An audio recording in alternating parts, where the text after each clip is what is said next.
आज लक्ष्मी पूजा साथै कुकुर तिहार घर घरमा दीपावली गरी हर्ष उल्लासका साथ मनाइँदै निर्वाचन आयोगले मतदाता नामावलीबाट 2,30,000 को नाम हटायो। बलात्कार आरोपमा पक्राउ परेका सन्दीप लामिछानेलाई 12 वर्ष कैद सजायको माग दाबी। कांग्रेस महामन्त्री गगन थापालाई निर्वाचन आयोगले सोध्यो 24 घण्टे स्पष्टीकरण। टुकुचा उत्खनन गर्ने काठमाडौँ महानगरपालिकाका मेयर बालेन शाहको अभियानमा धक्का। पुरातात्विक सम्पदा भएको भन्दै उत्खनन गर्न नपाउने निर्णय। अन्य पार्टीभन्दा पारदर्शी बन्दै राष्ट्रिय स्वतन्त्र पार्टी चुनाव नहुँदै छान्दैछ पार्टीले संसदीय दलको नेता। नेपाली कांग्रेसले आज चुनावी संकल्प सार्वजनिक गर्दै एमालेको घोषणा पत्र कार्तिक 15 गते आउने। डाक्टर बाबुराम भट्टराईले नेतृत्व गरेको नेसपाको घोषणा पत्र प्रत्यक्ष निर्वाचित राष्ट्रपति मन्त्री परिषदमा सांसद नराख्न संविधान संशोधनको मुद्दा। मिठाई लगायतका खाद्य पदार्थमा रङको प्रयोग गर्दा सावधानी अपनाउन सरकारको आग्रह। टिकटकमा अब 18 वर्ष मुनिकाले लाइभ गर्न नपाउने। बुटोल नारायणगढ सडक खण्ड अटेरी ठेकदार आम सर्वसाधारणलाई शास्ति। T20 विश्वकप विराट कोहली चम्किँदा पाकिस्तानमाथि भारतको रोमाञ्चक जित। नवनिर्वाचित महासचिव सी चिनफिनको भनाई चीनले विश्वका लागि आफ्नो ढोका थप फराकिलो बनाउनेछ। आफ्नै क्रियाकलापका कारण लोकप्रियता गुमाउँदै क्रिस्टियानो रोनाल्डो। फ्रेन्च म्यागजिनद्वारा रोनाल्डोले बालोन डिओरमा कुनै भोट नपाएको खुलासा। र स्वास्थ्य सम्बन्धी जानकारीमा आज तिहारमा नभई नहुने ओखर, यसको नियमित सेवनका फाइदाहरू के छन्, यो सम्बन्धी जानकारी सहित देश विदेशका 30 महत्त्वपूर्ण खबर अपडेट लिएर आएका छौँ। हाम्रो भिडियो सामग्री अन्तिमसम्म हेर्नुहोला। सुप्रभात, इन्साइड नेपाल न्युज टिभीमा यहाँहरू सम्पूर्णलाई हार्दिक स्वागत छ। आज मिति 2079 साल कार्तिक महिनाको 7 गते सोमबार, इस्वी सम्वत 2022 अक्टोबर 24 तारिक। आज हिन्दू धर्मावलम्बीहरूको दोस्रो ठुलो चाड तिहार अन्तर्गत लक्ष्मी पूजा, साथै आज महाकवि लक्ष्मीप्रसाद देवकोटाको जन्म जयन्ती, सँगै कुकुर तिहार पनि। दर्शकबिन सदाका दिन जस्तै आज पनि हामी देश विदेशका महत्त्वपूर्ण खबर अपडेट सहित तपाईमा आज उपस्थित भएका छौँ। दैनिक रूपमा ताजा अनि महत्त्वपूर्ण खबर अपडेटका लागि हाम्रो यस युट्युब च्यानललाई सब्स्क्राइब गर्न नबिर्सिनुहोला। साथै तपाईले हाम्रो न्युज बुलेटिन कहाँबाट हेर्दै हुनुहुन्छ कृपया आफ्नो गाउँठाउँको नाम तलको कमेन्ट बक्समा लेखिदिनुहोला। हामीले प्रस्तुत गरेको समाचार सामग्री तपाईलाई मन परेको छ भने कृपया हाम्रो भिडियो सामग्रीमा एउटा लाइक अवश्य गरिदिनुहोला।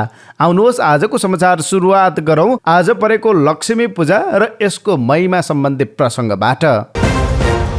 यमपञ्चक अर्थात् तिहारको दोस्रो दिन आज साँझ ऐश्वर्य धनधान्य र सम्पन्नताकी देवी लक्ष्मीको पूजा आराधना गर्दै श्रद्धा भक्तिपूर्वक लक्ष्मी पूजा पर्व मनाइँदैछ। सफासुग्घर र लिप्पोत नगरिएको घरमा लक्ष्मीले बास गर्दिनन् भन्ने मान्यताका आधारमा आज बिहानै घर सफासुग्घर र लिप्पोत गरी दीपावली गरेर लक्ष्मीलाई आमन्त्रण गरिन्छ। आज विशेष गरी घरका झ्याल, कोठा, कौसी, आँटी र भर्याङ लगायतको स्थानमा सरसफाई गरी दीपावली गर्ने प्रचलन छ। लक्ष्मी पूजा गर्ने कार्तिक कृष्ण औँसीको रातलाई शुक्ररात्रि पनि भनिन्छ। लक्ष्मी पूजाका लागि आज साँझ आँगनदेखि मूलढोका हुँदै लक्ष्मी स्थापना गरी पूजा गर्ने र कोठासम्म गाईको गोबर र रातो माटोले लिप्पोत गरेर चामलको पिठो र अबिरले लक्ष्मीको पाइला बनाई लक्ष्मी आउने बाटो देखाइन्छ। पाइले पिक्से केराको सुत्लो अथवा माटाको पालामा दीप प्रज्वलन गरी झिलिमिली बनाउने गरिन्छ। दीपावली गरिसकेपछि पूजा कोठामा दियो, कलश र गणेश सहित लक्ष्मी स्थापना गरेर गरगहना, पैसा, धान, चामल, फलफुल, सेलरोटी र फुलमाला चढाई विधिपूर्वक लक्ष्मीको पूजा गरिन्छ। साथै आज कुकुर तिहार पनि। घर आँगनमा कुकुरहरूलाई पूजा गरी मिठा मिठा खानेकुरा खुवाउने गर्छन्। आजको दिन कुकुरको पूजा नगरी खाए पाप लाग्छ भन्ने विश्वास छ। आज्ञाकारी र रक्षक जनावर मानिने कुकुरलाई भैरवको बाण समेत भन्ने गरिन्छ। आजको दिनमा कुकुरलाई मिठा मिठा खानेकुरा खुवाउने चलन छ। साथै आज देश र विदेशमा नेपाली साहित्यका महाकवि लक्ष्मीप्रसाद देवकोटाको जन्म जयन्ती विविध कार्यक्रम गरी मनाइँदैछ। आफ्ना कालजयी कृति मार्फत नेपाली संस्कृतिमा पुर्याएको योगदानलाई स्मरण गर्दै हरेक वर्ष नेपालसँगै भारतको दार्जिलिङ, सिक्किम जस्ता नेपाली भाषीको बाहुल्य क्षेत्रमा लक्ष्मी पूजाको दिन देवकोटाको जन्म जयन्ती धुमधामका साथ मनाउने गरिन्छ। विक्रम सम्वत 1966 साल कार्तिकको औँसीका दिन पिता तिल माधव देवकोटा र माता अमरराज लक्ष्मीको साइलो छोराको रूपमा जन्मिनु भएका देवकोटाले नेपाली साहित्यमा स्वच्छन्दतावादी धाराको सुरुवात गर्नुभएको थियो। नेपाली साहित्यमा स्वच्छन्दतावादी धाराको सुरुवातकर्ता देवकोटा राणा शासनको समयमा जनताले समेत अध्ययन गर्न पाउनुपर्ने क्रान्ति गरे बापत पटक पटक जेल समेत पर्नु भएको थियो। देवकोटा 2015 सालमा गठित पहिलो जनप्रतिनिधिमूलक सरकारको शिक्षा मन्त्री समेत बन्नु भएको थियो। अहिले उहाँ जन्मिएको घरलाई सरकारले संग्रहालयको रूपमा विकास गरेको छ।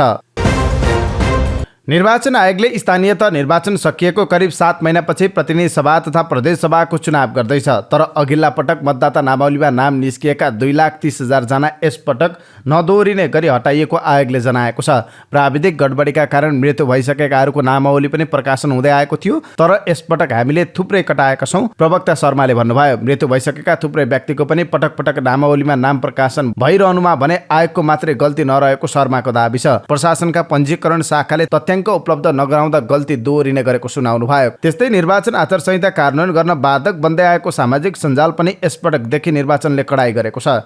चुनावी प्रचार प्रसार तथा गलत सूचना र अभिव्यक्तिहरूलाई नियमन गर्न आयोगले फेसबुकको मातृ संस्था मेटासँग सम्झौता गरेको हो। मङ्सिर 4 गते हुने प्रदेश तथा प्रतिनिधि सभाको चुनावका लागि सामाजिक सञ्जाल नियमन गर्ने आयोगको यो पहिलो अभ्यास हो। सामाजिक सञ्जाल फेसबुक, इन्स्टाग्राम लगायत मातृ संस्था मेटासँग आयोगले गत मङ्गलबार चुनाव केन्द्रित सम्झौता गरेको थियो। अबको क्रममा सन्दीप लामिछाने सम्बन्धी प्रसङ्ग। नाबालिग बलात्कार आरोपमा पक्राउ परेका राष्ट्रिय क्रिकेट टोलीका निलम्बित कप्तान सन्दीप लामिछानेलाई 12 वर्षसम्म कैद सजाय माग्दा विषय प्रहरीले अनुसन्धान प्रतिवेदन जिल्ला सरकारी वकिलको कार्यालय काठमाडौँमा बुझाएको छ। प्रहरी वृत्त गौशालाले जारी परेको करिब 1.5 महिनापछि आइतबार सरकारी वकिलको कार्यालयमा प्रतिवेदन बुझाउँदै आरोपी लामिछानेलाई मुलुकी अपराध संहिता 2074 को दफा 219 बमोजिम 10 देखि 12 वर्षसम्म कैद र पीडितलाई यथोचित क्षतिपूर्ति भराउन माग दाबी गरेको छ। अनुसन्धानका आधारमा पीडितको उमेर नाबालिग रहेको खुलेको भन्दै प्रहरीले आरोपितलाई सोही अनुसार कारबाही हुनुपर्ने निष्कर्ष निकालेको छ। अब प्रहरी प्रतिवेदन अध्ययन गरेर सरकारी वकिल कार्यालयले अदालतमा मुद्दा दायर बारे निर्णय लिनेछ। बलात्कार अभियोगमा मुद्दा दायर भए लामिछानेको खेल अध्याय नै अनिश्चित बन्नेछ। नेपाली टोलीका कप्तान मात्र होइन, लामिछानेले Indian premier league, IPL, big bash जस्ता फ्रेन्चाइज प्रतियोगिता खेलेर छोटो समयमै ग्लोबल स्टारको छवि बनाएका थिए। आचार संहिता उल्लङ्घन गरेको भन्दै नेपाली कङ्ग्रेसका महामन्त्री एवं काठमाडौँ क्षेत्र नम्बर 4 का प्रतिनिधि सभा सदस्यको उम्मेद्वार गगन कुमार थापालाई स्पष्टीकरण सोधेको छ। आफ्ना निर्वाचन क्षेत्रका बासिन्दालाई निशुल्क डेङ्गु परीक्षण तथा परामर्श सेवा दिने, बिरामीलाई चिकित्सकीय परामर्श उपलब्ध गराउने भन्दै थापाले सामाजिक सञ्जालमा ट्विट गरेको उजुरीको आधारमा 24 घण्टाभित्र स्पष्टीकरण दिन आयोगले भनेको छ। स्पष्टीकरण पत्रमा भनिएको छ, निर्वाचन आचार संहिता लागू भइसकेको जानकारी हुँदाहुँदै तपाईले निर्वाचन आचार संहिता विपरीत हुने गरी ट्विट मार्फत मतदातालाई प्रभावित गर्ने कार्य देखिएकाले कुनै माध्यमबाट पत्र प्राप्त भएको 24 घण्टाभित्र निर्वाचन आयोगमा प्राप्त हुने गरी स्पष्टीकरण पेश गर्न निर्देशन दिइएको छ। टुकुचा उत्खननको सुरुवात गर्नुभएका काठमाडौँ महानगरपालिकाका मेयर बालेन शाहको अभियानमा धक्का लाग्ने देखिएको छ। काठमाडौँ महानगरपालिकाले हात्तीसारमा टुकुचालाई भूमिगत गर्न बनाइएको संरचना भत्काउन नपाउने भएको छ। पुरातन विभागले गरेको अध्ययनमा टुकुचाको भूमिगत सुरुङ पुरातात्विक सम्पदा भएको पुष्टि भएकाले यसलाई संरक्षण गर्नुपर्ने भएको हो। विभागले टुकुचा भूमिगत गर्न बनाइएको सुरुङबारे अध्ययन गर्न पुरातत्वविद भास्कर ग्यावालीको नेतृत्वमा समिति बनाएको थियो। पुरातत्व विभागका प्रवक्ता राम बहादुर कुँवरका अनुसार समितिले दिएको प्रतिवेदन विभागलाई प्राप्त भएको छ। प्रतिवेदनले उक्त संरचनालाई राणाकालमा बनेको ठहर गरेको छ। उसले भनेको छ, प्रतिवेदनले त्यसलाई संरक्षण गर्न सिफारिस पनि गरेको छ। महानगरपालिकाले भूमिगत संरचना खोतल्दै खुल्ला गर्ने गरी डोजर चलाएपछि सम्पदा अभियन्ताको अनुरोधमा पुरातत्व विभागले अध्ययन थालेको थियो। अध्ययन समितिले नारायण हिटी भन्दा बाहिरको जय नेपाल हलदेखि काठमाडौँ प्लाजासम्म टुकुचा भूमिगत रूपमा बनाइएको सुरुङ 100 वर्षभन्दा अगाडि नै बनेको निष्कर्ष निकालेको हो। अध्ययनका क्रममा महानगरले सुरुङमा प्रयोग भएका कतिपय इँटामा श्री 3 वीर लेखेको भेटिएको थियो। सुरुङ बनाउन भने सादा इँटाहरू पनि प्रयोग भएको पाइएको थियो। त्यसैका आधारमा समितिले सुरुङलाई संरक्षण गर्नुपर्ने निष्कर्ष निकालेको हो। भूमिगत सुरुङ भएकाले टुकुचाको सुरुङको बारेमा अहिलेसम्म अध्ययन भएको थिएन। त्यसलाई प्रजातन्त्र स्थापना पछिका दशकहरूमा अतिक्रमण गरेर टुकुचा लुकाइएको हो कि राणाकालमा नै भूमिगत गरिएको थियो भन्ने अहिलेसम्म आधिकारिक रूपमा प्रमाणित भएको थिएन।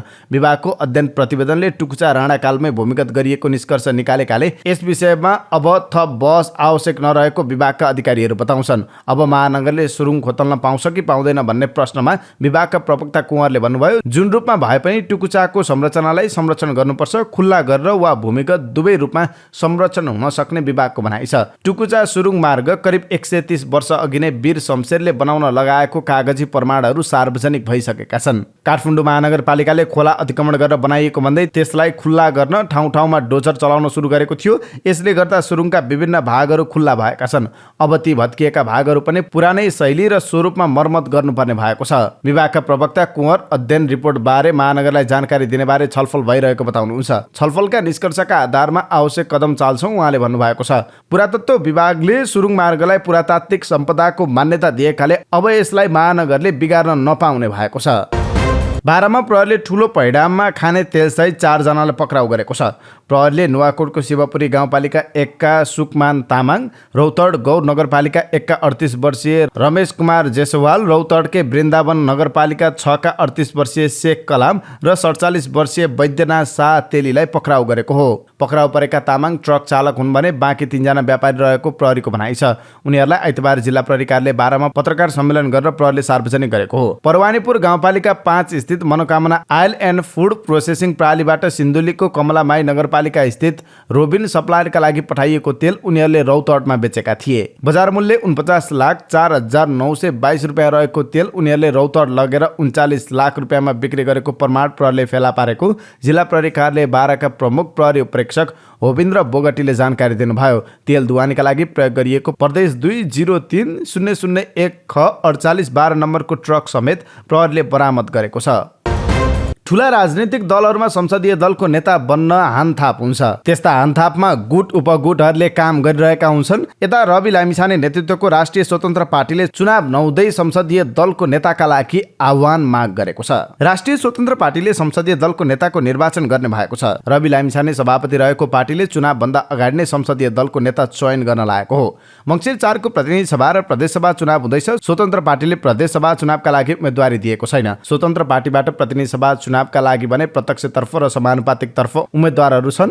अन्य पार्टीमा चुनाव भएपछि निर्वाचित संसदहरू मध्येबाट संसदीय दलको नेता चयन गर्ने गरिन्छ। तर राष्ट्रिय स्वतन्त्र पार्टीको विधानमा भने चुनाव अघि नै संसदीय दलको नेता चयन गर्ने व्यवस्था छ। उक्त व्यवस्था अनुसार पार्टीका महामन्त्री मुकुल ढकालले शनिबार आन्तरिक सर्कुलर गर्दै संसदीय दलको नेता उठ्न चाहनेलाई लिखित निवेदन दिन भन्नुभएको छ। संसदीय दलको नेता उठ्न प्रतिनिधि सभाको प्रत्यक्षतर्फ र समानुपातिक तर्फका उम्मेदवारले पाउने व्यवस्था विधानको धारा 72 को 1 मा उल्लेख छ। पार्टीका सम्पूर्ण साधारण सदस्यहरूले संसदीय दलको नेता चयनका लागि मतदान गर्न पाउँछन्। संसदीय दलको नेता उठ्न इच्छुकले कार्तिक 7 गते अपराह्न 5 बजे भित्र secretary@rsp@gmail.com मा लिखित निवेदन पठाउनु पर्नेछ। संसदीय दलको नेता चयन हुनका लागि खसेको कुल सदर मतको 50% भन्दा बढी मत ल्याउनु पर्ने हुन्छ। कसैले पनि 50% भन्दा बढी मत नल्याए धेरै मत ल्याउने 2 उम्मेदवार बीच चुनाव गरेर धेरै मत ल्याउने व्यक्ति नै संसदीय दलको नेता हुने विधानको व्यवस्था छ।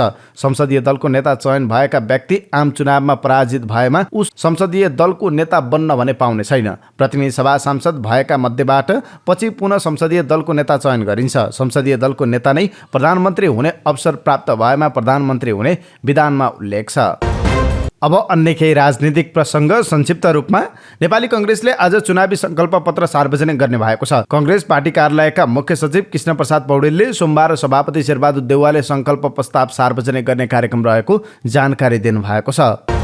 नेपाल समाजवादी पार्टीका अध्यक्ष डाक्टर बाबुराम भट्टराईले राम्रो काम नगर्ने जनप्रतिनिधिलाई फिर्ता बोलाउन व्यवस्था गर्नुपर्ने बताउनु भएको छ। आइतबार पार्टीको घोषणापत्र सार्वजनिक गर्दै उहाँले राइट टु रिकलको व्यवस्था गर्नुपर्ने बताउनु भएको हो। राइट टु रिकल गर्नुपर्छ। वास्तवमा हामी यति गैर जिम्मेवार हुँदै गएका छौँ। ढाँड छल पैसा किनबेच अनेक गरेर चुनाव जित्ने, चुनाव जितेपछि 5 वर्ष फर्केर नजाने, फेरि पैसा जम्मा गरेर जाने जुन प्रविधि छ। भट्टराईले भन्नुभयो, यदि जनप्रतिनिधिहरूले ठिक ढङ्गले काम गरेन भने मतदाताको निश्चित प्रतिशत 25% वा कति राख्न उनीहरूले माग गरे भने फिर्ता बोलाउन सक्ने व्यवस्था गर्नुपर्छ। यो सम्भव छ, असम्भव छैन।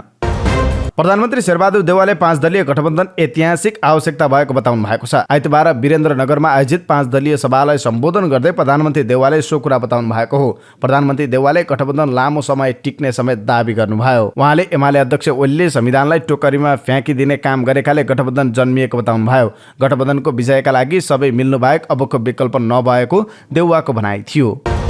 नेपाली कांग्रेसका वरिष्ठ नेता रामचन्द्र पौडेलले केपी ओलीबाट देशमा जघन्य अपराध भएको बताउनु भएको छ। वीरेन्द्रनगरमा आयोजित प्रदेश स्तरीय गठबन्धनको संयुक्त बैठकलाई सम्बोधन गर्दै उहाँले यस्तो बताउनु भएको हो। उहाँले देशलाई प्रतिगमनबाट जोगाउनका लागि गठबन्धन एउटा अभियान भएको समेत बताउनु भयो। नेता पौडेलले आधिकारिक उम्मेद्वारको पक्षमा निष्ठाको साथ लाग्न कार्यकर्तालाई आग्रह गर्नुभयो।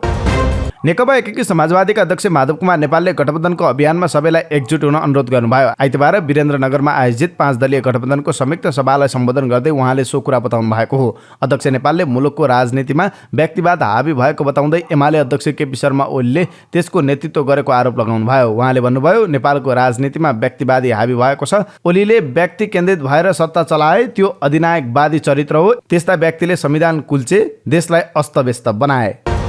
नेकपा माओवादी केन्द्रका अध्यक्ष पुष्पकमल दाहाल प्रचण्डले एमाले अध्यक्ष केपी शर्मा ओलीले लोकतान्त्रिक आन्दोलनमाथि आघात पुर्याउन मौकाको खोजीमा रहेको बताउनु भएको छ। आइतबार वीरेन्द्रनगरमा आयोजित 5 दलीय गठबन्धनको प्रदेश स्तरीय भेलालाई सम्बोधन गर्दै उहाँले सो कुरा बताउनु भएको हो। अध्यक्ष प्रचण्डले ओली लोकतान्त्रिक आन्दोलनमाथि आघात पुर्याउन मौकाको खोजीमा भएको तर परिवर्तनकारी शक्तिहरूको प्रयासका कारण असफल भएको बताउनु भयो। उहाँले सम्बोधनका क्रममा भन्नुभयो, कुनै बेला ओली गोरुगाडा चढेर अमेरिका पुगिँदैन भनेर भन्थे, तर पछि तिनै मान्छे हस्ताक्षर गर्न अगाडि सरे, तर पनि उनको सोचमा परिवर्तन आएको रहेनछ। गठबन्धनलाई कसैले पनि हल्का रूपमा नलिन आग्रह गर्दै उहाँले गठबन्धनले लोकतन्त्र र संविधानको रक्षा गरेको बताउनु भयो।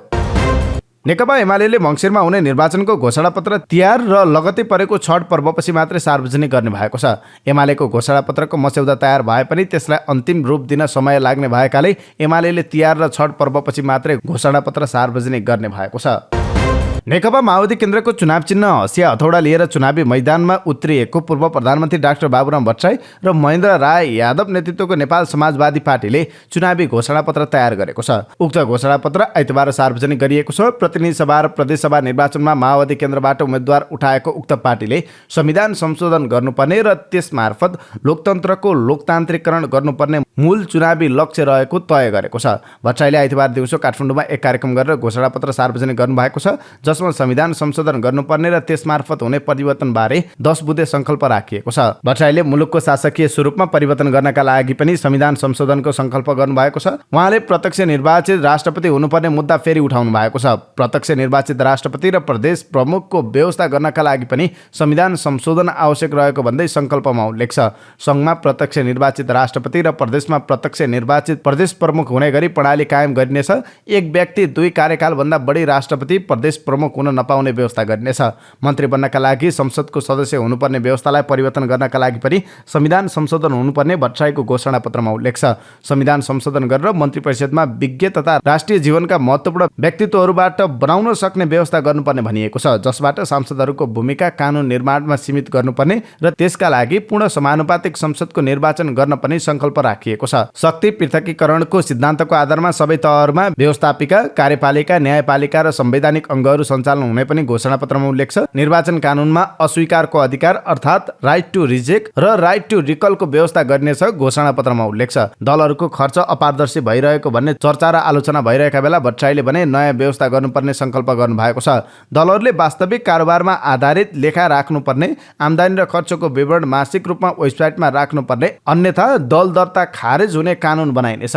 भट्टराईको घोषणापत्रमा संविधान सभाबाट जारी संविधानमा लोकतान्त्रिक आन्दोलनको एउटा युगको आधारभूत रूपमा अन्त्य भएको भन्दै संविधानमा बहुदलीय लोकतन्त्र, गणतन्त्र, संघीयता, धर्मनिरपेक्षता, समावेशिता, समानुपातिकता, सामाजिक न्याय र समाजवाद उन्मुख विकास जस्ता पक्ष हुनुलाई सकारात्मक रूपमा व्याख्या गरिएको छ।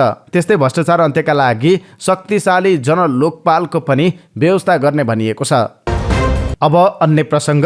नवौं राष्ट्रिय खेलकुद प्रतियोगिताका क्रममा एक खेलाडीको मृत्यु भएपछि स्थगित भएको प्याराग्लाइडिङ उडान सुरु भएको छ। नेपाल नागरिक उड्डयन प्राधिकरणले विभिन्न 5 शर्तसहित प्याराग्लाइडिङ खुल्ला गर्न अनुमति दिएको छ। प्राधिकरणले तोकेको शर्त पूरा गर्न हवाई नेपाल खेलकुद संस्था तयार भएपछि प्याराग्लाइडिङ खुल्ला गरिएको फ्लाइट अपरेसन महाशाखाका उपप्रबन्धक विनय गिरीले जानकारी दिनुभयो। प्राधिकरणले तोकेको उडान क्षेत्रमा मात्रै उडान गर्नुपर्ने प्याराग्लाइडिङ पाइलट 15 दिनभित्र मेडिकल तथा मानसिक स्वास्थ्यको परीक्षण गरी योग्य ठहरिएको हुनुपर्ने, सबै प्याराग्लाइडिङ पाइलटले तोकिएको पोसाक र कम्पनी र पाइलटको नाम स्पष्ट हुनुपर्ने शर्त राखेको छ।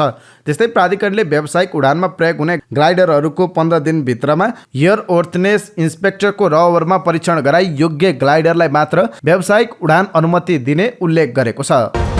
तिहारका लागि बिक्री हुने मिठाई लगायतका खाद्य पदार्थमा रङको प्रयोग गर्दा सावधानी अपनाउन सरकारले आग्रह गरेको छ। आइतबार एक सूचना जारी गर्दै खाद्य प्रविधि तथा गुण नियन्त्रण महाशाखाले यस्ता खाद्यान्नको बिक्री वितरकहरूलाई समेत सचेत गराएको छ। चाडपर्वमा धेरै बिक्री हुने मिठाई लगायतमा स्वीकृत रङ मात्रै प्रयोग गर्न, रङको मात्रा सरकारले तोकेको मापदण्ड अनुसार मात्रै प्रयोग गर्न आग्रह गरिन्छ विभागले भनेको छ। अनुगमनका क्रममा अवैधानिक कार्य गरेको पाइए कारबाही गर्नेछ।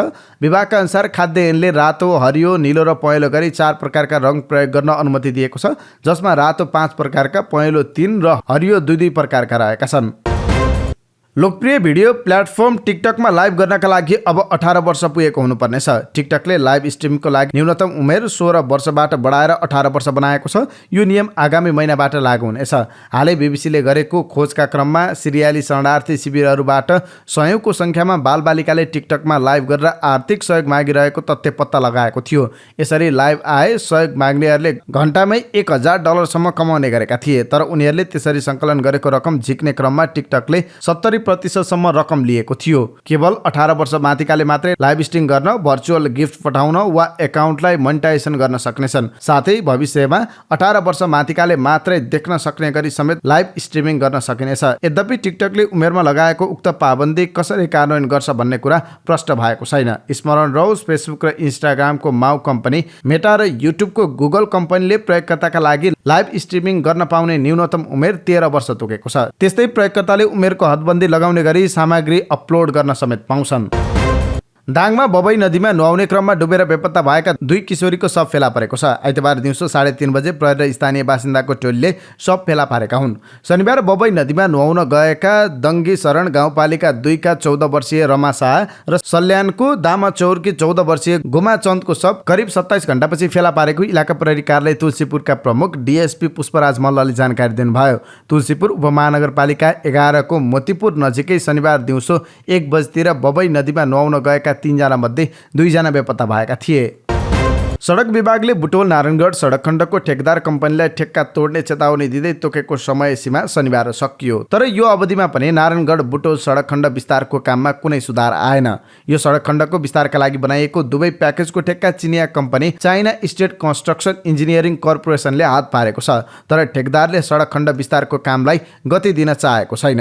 अहिले पनि सडकको हालत खराब छ। सडक खण्ड हुँदै यात्रा गर्नेहरूले धुलो र हिलोको चरम शास्ति बेहोर्नु परिरहेको छ। ठुला खाल्डा पुरिएका छैनन्, केही ठाउँमा मात्रै काम चलिरहेको छ। सडक खण्ड विस्तारमा ठेकदार पक्षबाट चरम ढिलाइ र लापरवाही भएपछि विभागले 9 असोजमा 5 कार्तिकभित्र कार्यशैली सुधार गर्न सार्वजनिक सूचना नै जारी गरेको थियो। काम सकिनुपर्ने अवधिमा 18% मात्रै काम भएको छ। तर आयोजनाका अधिकारीहरू अझै पनि चेतावनी दिँदा पनि ठेकदार कम्पनीले सडक मर्मतमा समेत चासो नदिएको बताउँछन्। दशैंको समयमा पनि सडक खण्ड भएर यात्रा गर्नेहरूले चरम शास्ति भएका थिए। अहिले 1-2 ठाउँमा सडक मर्मतको काम भइरहेको छ, विभागका एक अधिकारी भन्छन्, तर झारा टार्ने किसिमले काम भइरहेको छ। त्यसपछि पनि ठेकदार कम्पनीले केही ठाउँमा सुधारका काम थालेको भए पनि अधिकांश खण्ड समस्याग्रस्त छन्। 113 किलोमिटर लामो सडक खण्ड विस्तार गरी 4 लेनको बनाउने काम ज्यादै सुस्त गतिमा भइरहेको छ। विभागका प्रवक्ता भिमार्जुन अधिकारीले ठेकदारलाई सुधार्नका लागि दिएको समयसीमा सकिएपछिको अवधिमा ठेकदारले गरेको काम र कार्यशैलीको बारे प्रतिवेदन मागिएको बताउनु भएको छ। सचेत गराएपछिको अवधिमा कस्तो काम गर्यो भनेर मूल्याङ्कन र विश्लेषण गर्छौँ। उहाँले भन्नुभयो, परामर्शदाता कम्पनीबाट रिपोर्ट माग गरेका छौँ, यसकै आधारमा थप निर्णय हुनेछ। मेमोरी किङले चिनिनु भएका अर्पण शर्माले स्मरण शक्तिको विधामा दोस्रो विश्व रेकर्ड कायम गर्नु भएको छ। युवाहरूमाझ लोकप्रिय अर्पणले सो विश्व कीर्तिमानको प्रमाणपत्र लन्डनको वर्ल्ड बुक अफ रेकर्ड्सको कार्यालयबाट नेपाल आए लगतै सार्वजनिक गर्नुभएको हो। पूर्व प्रधानमन्त्री एवं नेकपा एमालेका अध्यक्ष केपी शर्मा ओलीले उहाँलाई बधाई दिँदै नयाँ वर्ल्ड रेकर्डको प्रमाणपत्र हस्तान्तरण गर्नुभएको छ। 1 मिनेटमा 83 वस्तुहरूको क्रमसँग स्मरण गरेर रचेको यो विश्व कीर्तिमानको श्रेय उहाँ आफ्नो ध्यान साधना र मेमोरी टेक्निकलाई दिनुहुन्छ। बिना भिसा भारतबाट गुपचुप रूपमा नेपाल प्रवेश गरी 14 दिन बिताएर पुनः भारत फर्किएको अवस्थामा प्रहरीले पोल्यान्डका नागरिकलाई नियन्त्रणमा लिएको छ। पक्राउ पर्नेमा मिचल जेजी फुगुक्सी रहेका छन्। उनलाई वीरगञ्जबाट रक्सौल नाका हुँदै भारत जाँदै गरेको अवस्थामा शङ्कराचार्य गेटबाट पक्राउ गरिएको अध्यागमन कार्यालय वीरगञ्जले जनाएको छ। जाँचका क्रममा उनले 8 अक्टोबरमा भारतबाट आउट स्ट्याम्प लगाई बिना भिसा नेपाल प्रवेश गरेको पाइएको थियो। विगत 14 दिनदेखि नेपालको विभिन्न स्थानमा भ्रमण गरेर उनी वीरगञ्ज नाका हुँदै भारत जाने क्रममा पक्राउ परेका हुन्। प्रहरीले उनी सवार मोटरसाइकल HP 34D 2355 पनि जफत गरेको छ। उनलाई थप अनुसन्धान तथा आवश्यक कारबाहीका लागि अध्यागमन विभाग काठमाडौँ पठाइएको अध्यागमन कार्यालय वीरगञ्जका प्रमुख राज कुशवाहाले जानकारी दिनुभयो। चिनिया कम्युनिस्ट पार्टीको केन्द्रीय समितिका महासचिव सी चिनफिङले चीन बाँकी विश्वका लागि थप खुल्ला रहने बताउनु भएको छ। आइतबार नवगठित केन्द्रीय समितिको पहिलो बैठकपछि पत्रकारहरूसँग कुरा गर्दै सीले यस्तो धारणा व्यक्त गर्नुभएको हो। हामी सुधारलाई सदन बनाउन, सबै क्षेत्रमा खुल्ला रहन र उच्च गुणस्तरीय विकास हासिल गर्न दृढ रहनेछौँ। ग्रेट हल अफ द पिपुल्समा भएको पत्रकार भेटघाटमा सीले भन्नुभएको छ। त्यस अवसरमा सीले समृद्ध चीनले विश्वका लागि धेरै अवसरहरू सिर्जना गर्ने बताउनु भएको छ। जसरी विश्वबाट अलग भएर चीनले विकास गर्न सक्दैन, त्यसरी नै विश्वलाई आफ्नो विकासका लागि चीनको आवश्यकता छ, सीले भन्नुभएको छ। 40 वर्षभन्दा बढीको अथक सुधार र खुलापन मार्फत चीनले द्रुत आर्थिक विकास र दिगो सामाजिक स्थिरता नामका 2 चमत्कारहरू सिर्जना गरेको पनि सीले बताउनुभयो।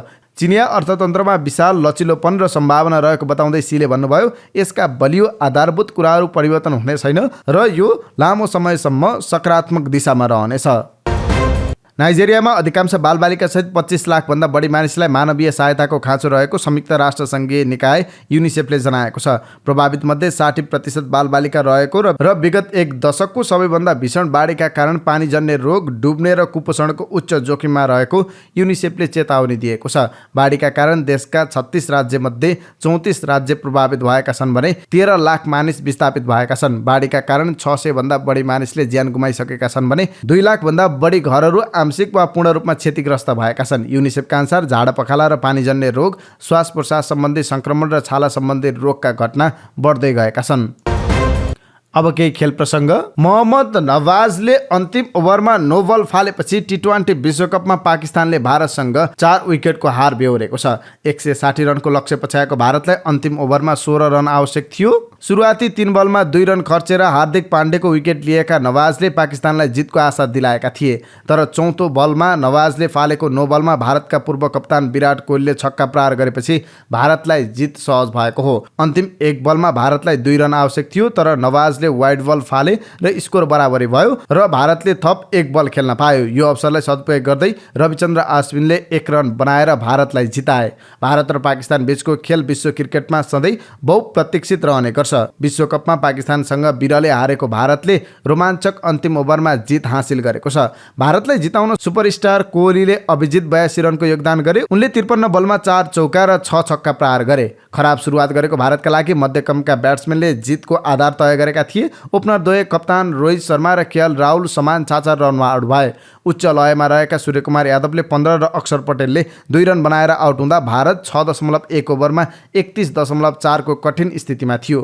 तर कोहली र हार्दिक पाण्डेले 5औं विकेटका लागि 113 रनको शतकीय साझेदारी गरे। अन्तिम ओभरको पहिलो बलमा क्याच आउट हुनु अघि हार्दिकले 37 बलमा 2 छक्का र 1 चौकाको सहयोगमा 40 रन बनाएका थिए। बलिङतर्फ पाकिस्तानका लागि हरिश रफले सर्वाधिक 2 विकेट लिए। नासिम शाहले 1 विकेट लिए। यसअघि मेलबर्न क्रिकेट मैदानमा टस हारेर पहिले ब्याटिङ गरेको पाकिस्तानले 20 ओभरमा 8 विकेट गुमाएर 153 रनको योगफल खडा गरेको थियो। पाकिस्तानले पनि सुरुवात राम्रो गरेको थिएन। उच्च लयमा रहेका ओपनरहरू बाबर आजम र मोहम्मद रिजवानलाई चाँडै गुमाएर दबावमा परेको पाकिस्तानका लागि शान मसुद र इफ्तिकार अहमदले अर्धशतकीय योगदान गरेका थिए। उनीहरूले क्रमशः 52 र 51 रन बनाएका थिए। अन्तिम क्रममा आएर शाहिन शाह अफ्रिदीले 16 रन बनाउनु बाहेक अन्यले दोहोरो अङ्कको रन छुन सकेनन्। बलिङमा भारतका लागि अर्शदीप सिंह र हार्दिक पाण्डेले 3 विकेट लिए।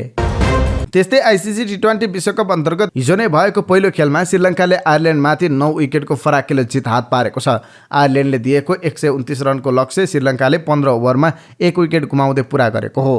श्रीलङ्कालाई जिताउन ओपनर कुशल मेन्डिसले नट आउट 68 रन बनाए। उनले 43 बलमा 5 चौका र 3 छक्का प्रहार गरेका थिए। त्यसअघि टस जितेर ब्याटिङ रोजेको आयरल्यान्डले 20 ओभरमा 8 विकेट गुमाउँदै 128 रन बनाएको थियो। उसका लागि ह्यारी ट्र्याक्टरले सर्वाधिक 45 रन बनाए। उनले 42 बलमा 2 चौका र 1 छक्का प्रहार गरेका थिए।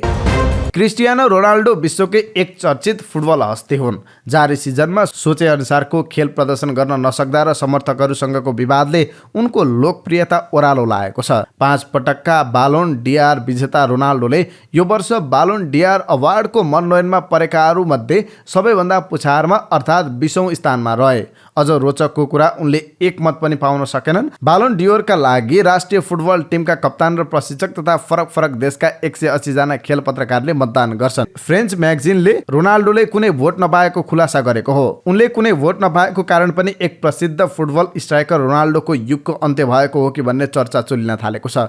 गत अगस्तमा एभर्टनमा समर्थकको फोन फुटाएपछि विवादमा परेका उनले गत बुधबार टोटनहम विरुद्ध 2-0 ले जितेको खेलका क्रममा 89औं मिनेटमा कसैलाई नसोधी मैदान छाडेका थिए, जसका कारण उनलाई प्रशिक्षकले त्यसपछिको अर्को खेलमा ड्रप गरेका थिए। पूर्व रियल म्याड्रिडका स्ट्राइकर रोनाल्डो बारम्बार नकारात्मक तरिकाले टिप्पणीमा आउनु र खेलमा पुरानो लय देखाउन नसक्दा उनको चर्चा बिस्तारै सेलाउँदै गएको आकलन गर्न सकिन्छ।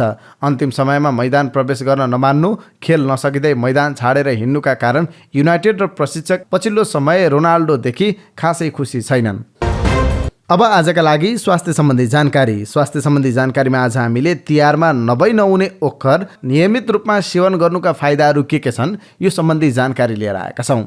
तिहारमा ओखरको प्रयोग अनिवार्य मानिन्छ। भाइटिकाको दिन ओखर फोड्दा दाजुभाइको दुःख कष्ट बाधा अर्चन सबै त्यहीँ फुटेको विश्वास गरिन्छ। त्यसैले भाइटिका अगाडि लगाइने तेलको धारा पर्ने स्थानमा ओखर, अमिलो फलफुल, बिमिरो र लोरो राखेर पूजाआजा पनि गरिन्छ। यसो गर्नुको कारण नकारात्मक शक्ति नाश होस् भन्ने कामना पनि हो। यो त भयो धार्मिक सांस्कृतिक महत्त्व। बहुगुडी ओखरले मानव शरीरमा पनि ठुलो फाइदा पुर्याएको हुन्छ। भनिन्छ ओखरको फाइदा यसलाई खाएको 4 घण्टा पछि नै पाउन सकिन्छ। हड्डी बलियो बनाउन आवश्यक पोषक तत्त्व ओखरमा प्रचुर मात्रामा पाइने भएकाले ओखरलाई बहुगुडी मानिएको हो। यसको नियमित सेवनले मानसिक समस्या कम गर्नुका साथै तनावबाट पनि मुक्ति मिल्छ। स्मरण शक्ति बढाउँछ। यसको नियमित सेवनले अनिन्द्राको समस्याबाट मुक्ति दिन्छ।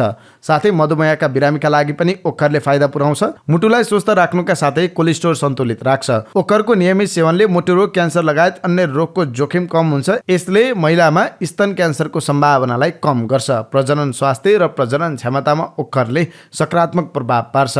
पाचन क्रियालाई मजबुत बनाउँछ। मृगौलामा पत्तरी हुने सम्भावना कम हुन्छ। साथै छाला सम्बन्धी समस्याको समाधानका लागि सहयोगी बन्छ। शरीर दुख्ने, पोल्ने, जोर्नीमा जलन हुने आदि समस्याबाट राहत दिन्छ। निन्द्रा सम्बन्धी समस्या भएका व्यक्तिका लागि पनि ओखर अचूक औषधि हो। यिनै समाचार सामग्री सहित हामी समाचारको अन्त्यमा आइपुगेका छौँ। प्रस्तुत गरेको समाचार सामग्रीमा तपाईँको केही टिका टिप्पणी भए तलको कमेन्ट बक्समा लेखिदिनु होला। दैनिक रूपमा ताजा अनि महत्त्वपूर्ण खबर अपडेटका लागि हाम्रो यस युट्युब च्यानललाई सब्स्क्राइब गर्न नबिर्सिनु होला। साथै सब्स्क्राइब गरिसकेपछि नजिकै रहेको बेल आइकन क्लिक गर्नुभयो भने हाम्रो समाचार सामग्री नछुटाइकन हेर्न सक्नुहुन्छ। दिनभरको न्युज अपडेट बेलुकी 5 बजे हाम्रो यस युट्युब च्यानलमा हेर्न सक्नुहुन्छ। तपाईँको बाँकी पल सुखद रहोस्।